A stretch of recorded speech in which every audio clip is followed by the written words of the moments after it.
Le pido que nos ayude a entender exactamente qué significa este acuerdo. ¿En qué medida está Ucrania un paso más cerca de ser miembro del bloque comunitario o si se trata más bien de una especie de declaración de intenciones? Bueno, es un avance sobre todo político. No se han abierto las negociaciones oficialmente, sí se ha acordado que se abran. Es un matiz importante. Ahora, bueno, los procesos no hay un calendario fijado. Vamos a ver a partir de aquí cómo se mantienen los contactos entre la Unión Europea, entre los Estados miembros, que son los que al final tienen la última palabra, y el gobierno ucraniano, y a partir de ahí podremos ir viendo si Ucrania avanza o no hacia la Unión Europea. De momento, lo que se ha conseguido hoy es un paso adelante político, yo diría que incluso simbólico, pero paciencia, necesita todavía Kiev mucha paciencia en su camino hacia la UE.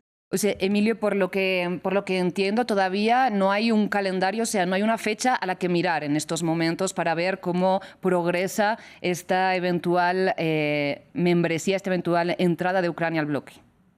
No, no hay un calendario. La adhesión a la Unión Europea es un proceso que, y de hecho lo repiten mucho aquí en Bruselas, es un proceso que se basa en méritos, no en fechas, y es una frase que está muy manida, pero es 100% la verdad de cómo funciona el proceso de adhesión. Son 35 capítulos en total de conversaciones, bueno, pues sobre integración económica, criterios políticos, temas también de presupuesto, y se irá viendo cómo va cumpliendo Ucrania con las reformas. Si cumple podrá avanzar, si los Estados miembros consideran que no cumple, pues se acabará estancando como le ha pasado a otros países candidatos hasta ahora. Y Emilio, precisamente en estos méritos que usted menciona, ¿cuáles eran los pros y los contras que dividían a los países de la Unión Europea, ¿no? ¿Cuáles eran los distintos puntos de vista respecto si a Ucrania los cumplía o no? Bueno, para empezar, que se trata de un país en guerra. Esto hay que tenerlo en claro, y esto es histórico, esta decisión es histórica porque es la primera vez que se le da primero el estatus de candidato a un país en pleno conflicto, y que se abren o que se acuerda abrir negociaciones con él también durante la guerra, ¿no? De momento, lo que sabemos es que el punto de fricción no era tanto de contenido, sino de posiciones de los países. Ha sido Hungría, ha sido el primer ministro Víctor Orbán el único que ha amenazado con vetar esta unanimidad. Finalmente, pues bueno, se ha ausentado de la sala a la hora de votar, con lo cual digamos que no es que haya votado a favor, pero por lo menos no ha impedido que el acuerdo se diera. Luego habrá que ir viendo, pues Ucrania es un país que ahora mismo está en guerra, pero que cuando acabe la guerra será un país en construcción, en el que la Unión Europea ya lo está haciendo, pero tendrá que invertir todavía más para ayudarle, ¿no?, a recuperar pues, infraestructuras, potencial económico, industria.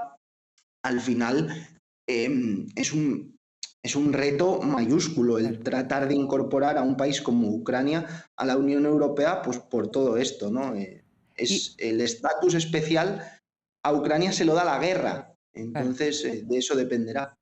Y precisamente usted mencionaba la posición clave de Hungría. ¿Por qué esta oposición a la membresía de Ucrania en la Unión Europea puede llegar a cambiar de opinión? Bueno, no, si vemos un cambio de opinión, no será un cambio de opinión en el que se aparquen o se cierren las negociaciones y se pospongan, pero sí podemos ver de aquí en adelante más bloqueos, no solo de Hungría, quizá también de otros Estados miembros.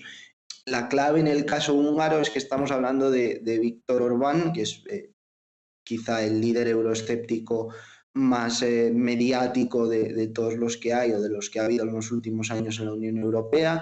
Mucha gente, de hecho, en los medios de comunicación le calificamos como el caballo de Troya de Rusia dentro de la Unión Europea, mantiene buenas relaciones con el Kremlin, se ha reunido, de hecho, con Claro. Vladimir Putin desde el inicio de la guerra. Entonces, el hecho de que Sí. Orbán y cualquiera tenga poder de veto, pues nos pone en una situación como la que Y estamos. Emilio, muy rápidamente, porque nos quedamos sin tiempo, pero quisiera saber su opinión sobre si este principio de acuerdo puede eventualmente influir en una salida pacífica diplomática de la guerra entre Rusia y Ucrania. Puede ser una manera para intentar forzar a Zelensky y a Vladimir Putin, aunque bueno, no se deja influir, pero sí puede ser una vía para, por lo menos para meter presión.